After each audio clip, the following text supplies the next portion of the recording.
Aujourd'hui, je te parle de quelque chose que tu fais sans exception depuis que tu es né. Et je suis prêt à parier que c'est une des choses que tu négliges le plus, et ça sans même faire exprès. Et aujourd'hui, je te parle du sommeil. On passe environ un tiers de notre existence à dormir. Sur une journée, ça représente environ 8 heures, et sur une vie de 90 ans, ça représente 30 années que tu passes à dormir. Et malgré ça, on traite le sommeil comme une option. Une soirée qui traîne trop, tu dors moins. Une série ou un film que t'aimes bien, tu dors moins. Une conversation téléphonique qui s'éternise et tu dors moins. Tu grignotes sur le sommeil comme si c'était du temps en trop, alors que pas du tout, c'est exactement l'inverse. C'est le moment où ton corps y répare tes muscles, où ton cerveau y range les infos de la journée, où ton système immunitaire se recharge, où tes hormones se régulent, et ça touche absolument tout. Ta prise de muscle, ta perte de gras, ton énergie, ta motivation, ta cognition, absolument tout. Et c'est pas que des sensations. Une seule semaine à dormir moins de 5 heures par nuit, ça peut faire diminuer ta testostérone de 10 à 15%. Une seule mauvaise nuit et ta faim le lendemain, elle augmente beaucoup. Ta fatigue également, elle augmente. Tes performances cognitives et physiques, elles diminuent. Et il y a énormément de personnes qui vivent dans cet état en permanence. Et ça, sans même s'en rendre compte, tout simplement parce qu'ils sont habitués à être fatigués en permanence. Donc si tu te soucies de ton sommeil, si tu pratiques un sport, si tu es là pour prendre du muscle, perdre du gras, écoute bien ce qui va suivre. Parce que le sommeil, c'est pas un bonus. C'est le facteur de récupération le plus puissant qui existe. Dans cette vidéo, je vais pas juste te dire dors 8 heures et ça sera tout bon. Je vais t'expliquer comment le sommeil y fonctionne. Je vais te donner des leviers concrets, du plus important au plus fin. Et à la fin de la vidéo, je te donnerai un exemple de journée optimale pour maximiser ton sommeil. Donc reste jusqu'à la fin parce qu'après cette vidéo, tu sauras tout sur le sommeil et comment l'optimiser au maximum pour que tu aies enfin des nuits vraiment réparatrices. Pas seulement plus longues, mais vraiment meilleures. Avant de te conseiller, je veux que tu comprennes vraiment comment fonctionne le sommeil. Et une fois que tu auras écouté ça, tu négligeras plus jamais tes nuits. Quand tu dors, ton corps il travaille et pas qu'un peu. Et la première qui en profite, c'est ta santé. Et quand je te parle de santé, je dis au sens très large. Déjà, pendant la nuit, au niveau de ton cerveau, il va consolider ce que tu as appris pendant ta journée. Il trie les souvenirs, il trie les émotions. Tu l'as sûrement déjà vécu. Tu te couches énervé contre quelqu'un, mais tu te réveilles le lendemain et c'est pas que tu as oublié, mais c'est que tu es moins énervé. Ça va déjà un petit peu mieux, tu te sens moins rancunier. Et ça, c'est ton cerveau grâce au sommeil qui a fait le tri. Une bonne nuit, c'est clairement un cerveau qui sort propre et clair le matin. Ton système immunitaire, il se recharge aussi quand tu dors. Dis-toi que quand tu dors mal, quand tu es exposé à un virus, tu as 4 fois plus de chances de tomber malade. C'est pas pour rien que si tu dors moins, tu as plus de chances de choper le premier rhume qui passe. Et quand tu dors mal en continu, c'est toute ta santé qui prend un coup. Ton appétit, il se dérègle et tu as 2 hormones notamment qui partent en vrille. La gréline, l'hormone de la faim, elle augmente et la leptine, l'hormone de la satiété, elle diminue. C'est pour ça qu'après une mauvaise nuit, tu auras plus tendance à te jeter sur des aliments de mauvaise qualité qui contiennent trop de gras et trop de sucre. Et c'est pas un manque de volonté, c'est clairement ta biologie et sur le long terme, c'est encore plus sérieux. Dormir régulièrement moins de 6 heures par nuit, c'est associé à un risque augmenté de diabète de type 2 de 28%, en plus du risque cardiovasculaire qui augmente également. Et si t'es là pour la muscu, accroche-toi parce que c'est clairement un de tes meilleurs partenaires d'entraînement. Durant la nuit, notamment pendant le sommeil profond, ton corps il va libérer par pulsation ton hormone de croissance. Elle participe notamment à la réparation des tissus et à plein d'autres processus métaboliques, comme la division cellulaire, la synthèse des protéines, la lipolyse, le fonctionnement des organes et le métabolisme des glucides, notamment via son médiateur l'IGF-1, Insulin-like Growth Factor 1. Ta progression, elle se construit pas pendant l'entraînement, elle se construit quand tu dors et que tu récupères. Donc si tu dors mal, tu perds une grosse partie du travail que tu as fait à la salle. Ensuite, au niveau de la testostérone, on a une étude publiée dans le JAMA qui date de 2011 qui a soumis des jeunes hommes à une restriction sévère de sommeil, environ 5 heures par nuit pendant une semaine. Et le résultat, c'est que la testostérone, elle a chuté de 10 à 15% selon les individus. Et là, le tout en une semaine. Également, ton cortisol, il grimpe, c'est ton hormone du stress. En soi, c'est une hormone qui est utile dans certaines situations, mais elle est très néfaste si elle reste élevée en permanence. Et c'est exactement ce qui se passe quand tu dors mal. Elle va directement venir impacter ta testostérone, diminuer ta récupération et impacter négativement ta composition corporelle. Donc si tu dors mal, tu as moins de force, moins de récupération, moins de performance, une faim qui sera déréglée, plus de stress et des hormones qui sont chamboulées. Voilà ce que ça te coûte un mauvais sommeil. Et tu peux pas rattraper ça, peu importe le complément que tu prends, peu importe les suppléments que tu vas prendre, il n'y a rien qui rattrape un manque de sommeil. Évidemment, tu peux pas améliorer un système que tu comprends pas, c'est pour ça que je vais te l'expliquer. Une nuit, c'est pas un bloc uniforme, c'est une succession de cycles qui durent en moyenne 90 minutes, mais ça peut aller de 60 à 120 minutes selon les individus. Et dans chaque cycle de sommeil, tu traverses plusieurs phases. D'abord, tu as la phase d'endormissement, où tu transitionnes entre l'éveil et le sommeil. Ensuite, tu as le sommeil léger, c'est la vraie première phase du sommeil. Il représente environ la moitié de ta nuit. À ce moment-là, ton rythme cardiaque et ta température corporelle y diminuent. Ensuite, tu as le sommeil profond, la phase la plus réparatrice de ta nuit, qui représente environ 15 à 20% de ta nuit. C'est là que ton corps libère ton hormone de croissance qui répare les tissus et qui te redonne un plein d'énergie. Et c'est aussi là que ton cerveau il fait son grand ménage. Il élimine davantage de déchets métaboliques, notamment les protéines bêta-amyloïdes qui sont associées à la maladie d'Alzheimer. Enfin, le sommeil paradoxal, ou REM, Rapid Eye Movements.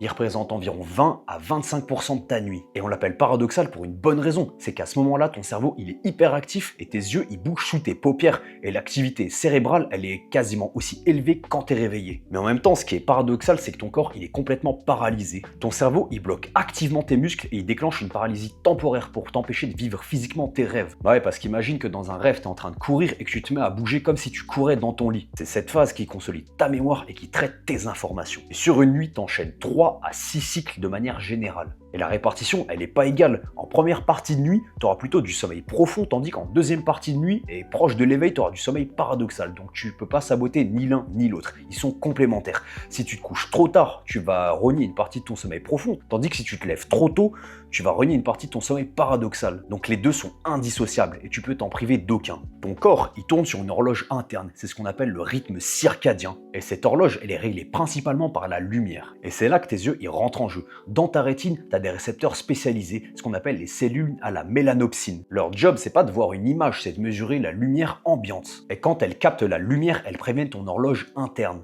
notamment une petite zone du cerveau qu'on appelle le noyau suprachiasmatique. Et cette horloge, elle pilote la suite. Quand il fait sombre, ton cerveau il libère de la mélatonine, l'hormone qui prépare l'endormissement. Et quand la lumière revient le matin, ta mélatonine, elle diminue et ton cortisol commence à augmenter pour prendre le relais. Ce qui est très intéressant, c'est qu'une horloge interne circadienne, elle tourne quasiment toute seule. En 1962, il y a un spéléologue français qui a fait une expérience, Michel Siffre. Il a passé 63 jours sous terre, sans lumière ni montre. Et pendant cette expérience, ton corps, il a quand même gardé un rythme veille-sommeil proche d'une journée normale. La lumière, elle sert notamment à recaler ce rythme sur le bon créneau.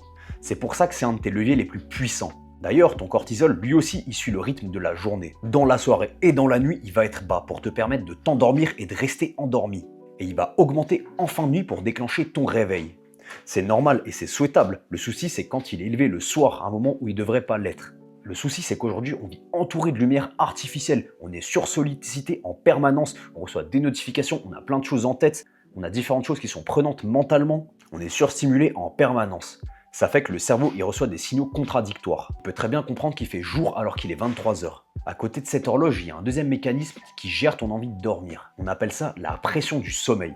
Plus tu restes éveillé longtemps, plus une molécule, l'adénosine, s'accumule dans ton cerveau. C'est elle qui crée cette fatigue et cette envie de dormir de plus en plus croissante au fil de la journée. Et quand tu dors, ton corps il l'élimine, c'est pour ça que tu te réveilles avec une pression de sommeil basse. Et retiens bien ce mot, l'adénosine, parce qu'on va en parler plus tard. Et pour la culture, je te dis, ton corps il est plutôt malin. Si tu as mal dormi une nuit, la nuit d'après, ton sommeil profond et la qualité de ton sommeil, elle va augmenter pour surcompenser. Bon après, il rattrape pas tout, donc compte pas dessus pour effacer une semaine de sommeil de mauvaise qualité. Maintenant, je vais te donner ce qui compte le plus. Et si tu l'appliques déjà, tu verras une très grosse différence sur la qualité de tes nuits et de ton sommeil. Le pilier numéro 1 et le plus important au-dessus de tous, c'est dormir assez. C'est la base de tout. La fourchette pour un adulte normal, elle se situe de 7 à 9 heures de sommeil. Tes besoins, ils varient en fonction de ton âge, de ta génétique, de ton niveau d'activité et de la qualité de ton sommeil. Et attention au piège du « moi je vais très bien, je dors que 6 heures par nuit et c'est nickel ». Parce que c'est faux. On a une étude de 2003 de Van Dongen qui a suivi des groupes de gens qui dormaient 8 heures, 6 heures ou 4 heures par nuit. Le tout pendant 2 semaines. Et ce qu'ils ont trouvé, c'est que ceux qui dormaient 8 heures, ils restaient stables, tandis que ceux qui dormaient 4 ou 6 heures,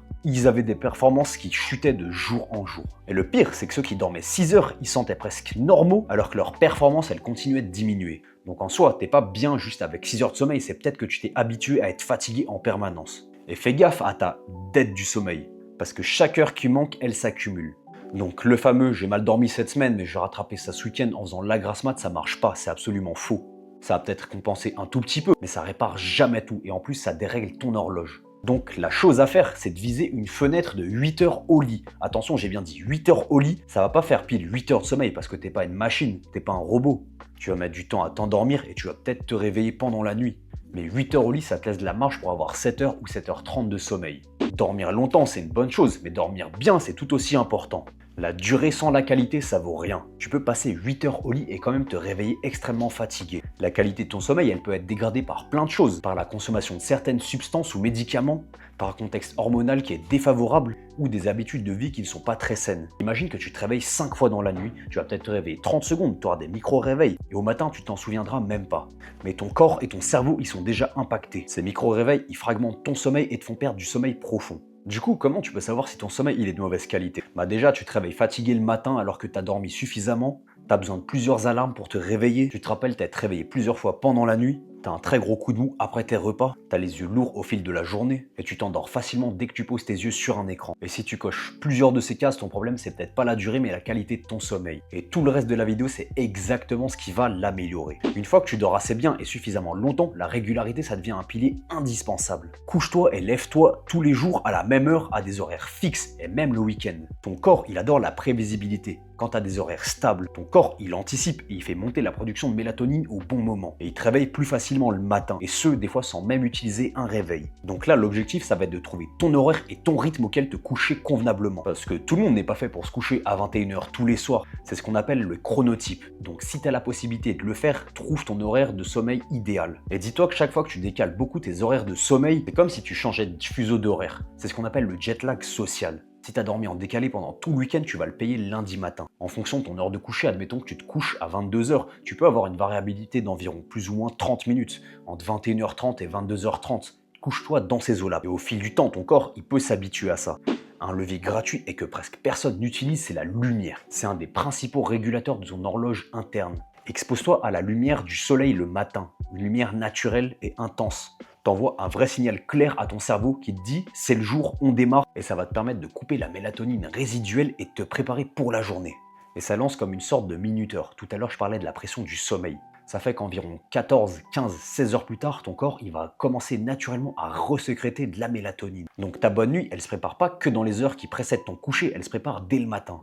Donc expose-toi 5, 10, 15 minutes le matin à la lumière du soleil. Et même par temps gris, tu peux quand même sortir dehors, ça fera l'affaire. Et une fois venu le soir, c'est plutôt l'inverse, tu cherches l'obscurité. Ton corps et ton cerveau, ils comprennent qu'il fait nuit et qu'il faut se préparer à l'endormissement. Et au contraire, si tu t'exposes à la lumière le soir, surtout une lumière forte et intense, tu vas tromper ton corps en lui faisant croire qu'il fait encore jour et donc il va retarder la production de mélatonine et l'endormissement. On dit très souvent que le coupable c'est surtout la lumière bleue, et en soi c'est pas faux. Tes récepteurs ils y sont particulièrement sensibles, mais il y a aussi la quantité totale de lumière qui compte. Un exemple typique c'est quand tu es à 22 h dans ta salle de bain en train de te brosser les dents et que tu as la lumière super forte qui vient t'éclairer le visage. Ça peut nuire à ton endormissement. En pratique, diminue la lumière de chez toi le soir. Utilise des lampes plutôt basses pour t'éclairer, avec une ambiance plutôt tamisée. Et pour les écrans, diminue ta luminosité et active des filtres à lumière bleue s'il y en a. Et si t'as pas le choix que de bosser sur un écran le soir, utilise des lunettes anti-lumière bleue. Ça peut clairement changer la donne. Un détail qui est très sous-estimé pour t'endormir, c'est la température. Une chambre qui est trop chaude, ça peut directement nuire à ton sommeil. Pour t'endormir, ta température corporelle, elle doit diminuer. Et avec une chambre trop chaude, ton corps il va galérer à évacuer la chaleur. Et l'endormissement il traîne et le sommeil il se fragmente. Tu l'as sûrement déjà vécu en période de canicule quand il fait très très chaud et que tu as du mal à t'endormir et à rester endormi. Tu te réveilles plusieurs fois pendant la nuit et le lendemain tu te sens très fatigué. La fourchette qui est recommandée, grosso modo de 16 à 20 degrés, c'est idéal pour t'endormir. Aère ta chambre avant de dormir et s'il fait trop chaud, tu peux utiliser un ventilateur, ça va te permettre de sentir une sensation de fraîcheur ou plus efficace la climatisation. Également, l'environnement de sommeil il va compter beaucoup. Une chambre sombre et silencieuse qui est dédiée au repos. Ça paraît évident, mais il y a peu de personnes qui l'appliquent réellement. Également, il faut que ton lit ça soit un environnement qui soit associé au sommeil. Si tu bosses dans ton lit, ou que tu scrolles sur TikTok dans ton lit, ou que tu regardes un film ou une série, ton cerveau il aura du mal à dissocier. Et quand tu voudras t'endormir, il aura plus de mal à basculer dans le mode sommeil.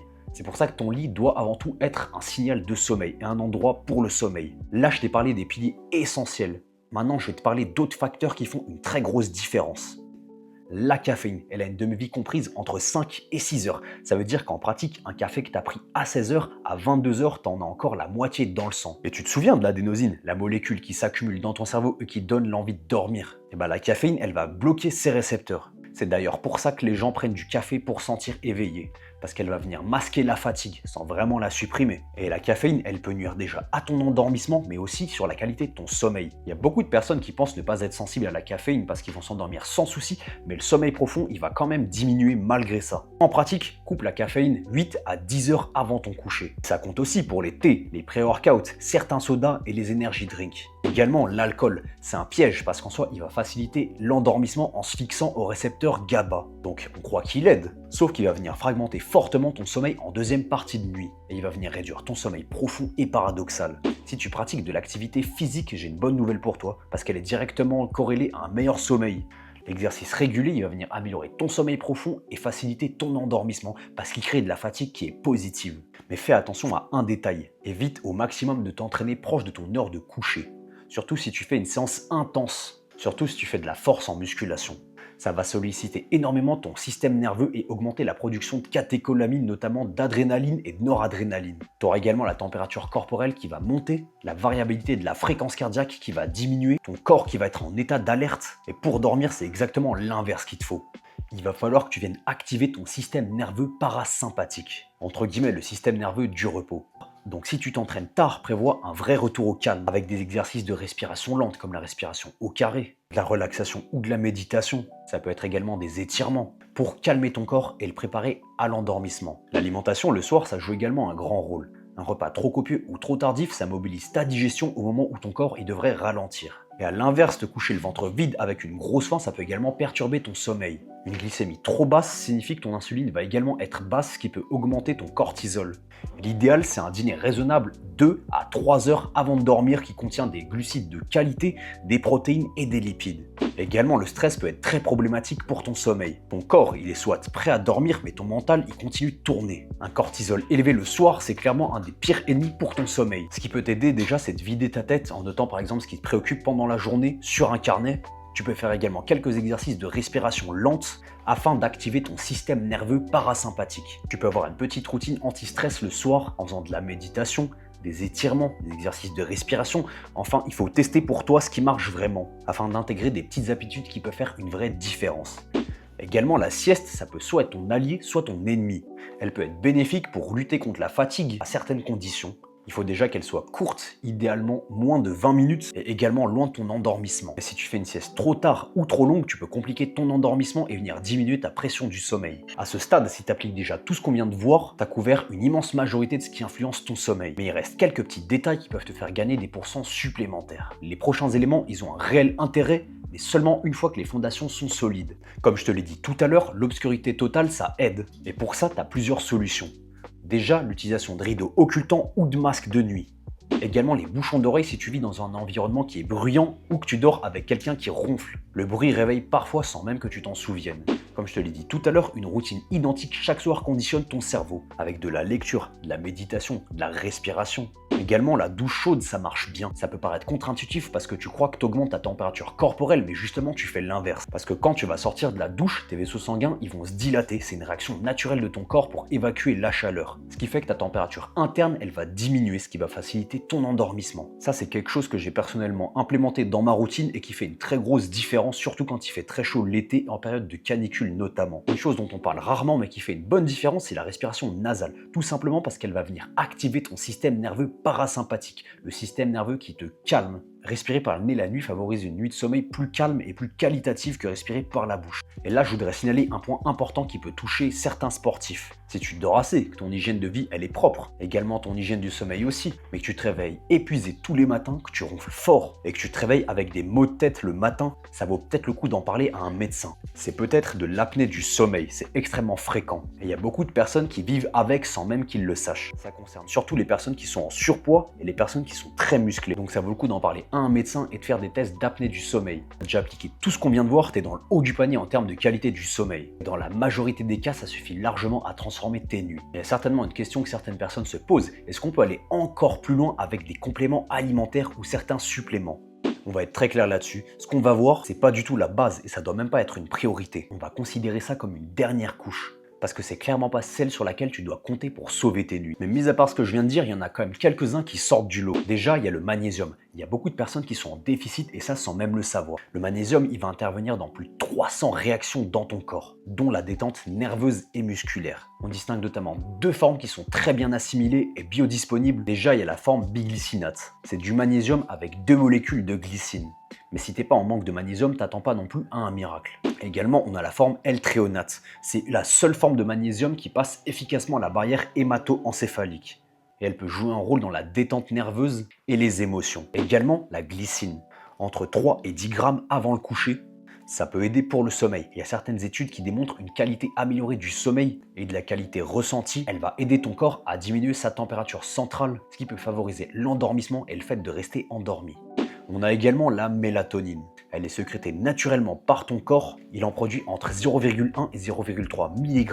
Il faut savoir bien l'utiliser et au bon moment. Elle sera surtout pratique en cas de décalage horaire. Il existe d'autres compléments qui peuvent t'aider dans un cas précis, mais les résultats sont vraiment modestes par rapport au pilier que je t'ai donné en amont. Très vite fait, on a la L-théanine qui est relaxante et qui est utile si tu as le mental qui tourne en boucle. On a l'ashwagandha qui réduit le cortisol dans plusieurs études. On a la 5-HTP qui intervient directement dans la production de mélatonine. Mais voilà, c'est préférable d'avoir un avis médical à ce sujet, surtout en cas d'utilisation de la 5-HTP. Je te déconseille d'y toucher sans avis médical, surtout si tu prends des traitements antidépresseurs, que c'est à risque de syndrome sérotoninergique. Et là, ça peut être très dangereux. Qu'en soit, les compléments, c'est plutôt un coup de pouce, mais c'est pas des solutions miracles non plus. Et si on te vend un complément comme la solution à ton sommeil, bah tu sais déjà que c'est du vent. Théorie, c'est clair, mais sur une vraie journée, ça donne quoi? On va prendre l'exemple de quelqu'un qui se couche à 22h et qui se lève à 6h du matin. 6h, l'heure du réveil, week-end compris. Une fois que tu te réveilles, tu sors direct de ton lit. Il n'y a pas de touche snooze ou je reste encore 5 minutes. Dans les premières minutes, expose-toi à la lumière naturelle. 5, 10, 15 minutes. Comme ça, tu cales direct ton horloge interne. Je te déconseille de prendre du café directement après. Prends plutôt ton café aux alentours d'1h30 après ton réveil, au minimum. Le temps que ton cortisol matinal y redescende. Sinon, tu risques d'avoir un coup de mou en plein milieu de matinée. Ton dernier café, tu le prends avant 13 ou 14h. Donc après 14, plus de café. Ensuite, en début de soirée, aux alentours de 17-18h, va t'entraîner. Entraîne-toi intensément, dur, à condition que tu termines ta séance aux alentours de 19h, 19h30. Comme ça, directement après, tu peux prendre ton dîner. Aux alentours de 19h30, 20h. Tu prends un vrai repas, pas excessif, avec des glucides de qualité, des protéines et des lipides. Comme ça te laisse le temps de digérer. À 20h30, tu commences à baisser les lumières. T'éteins ton plafonnier. Tu passes en lampe basse et chaude. Ambiance tamisée. Ton téléphone et tes écrans, tu les mets à luminosité minimale et t'actives les filtres à lumière bleue. Et tu peux même utiliser des lunettes anti-lumière bleue. Tu plonges ton environnement dans une ambiance fin de journée. C'est un signal super fort que t'envoies à ton cerveau. Aux alentours de 21h, tu peux commencer à instaurer ta routine. Une douche chaude pour faire descendre ta température corporelle après, puis tu peux faire de la lecture, des étirements, de la méditation, des exercices de respiration, puis tu commences à couper les stimulations. Pas de mail, pas de notif, pas d'appel, t'oublies tout ça.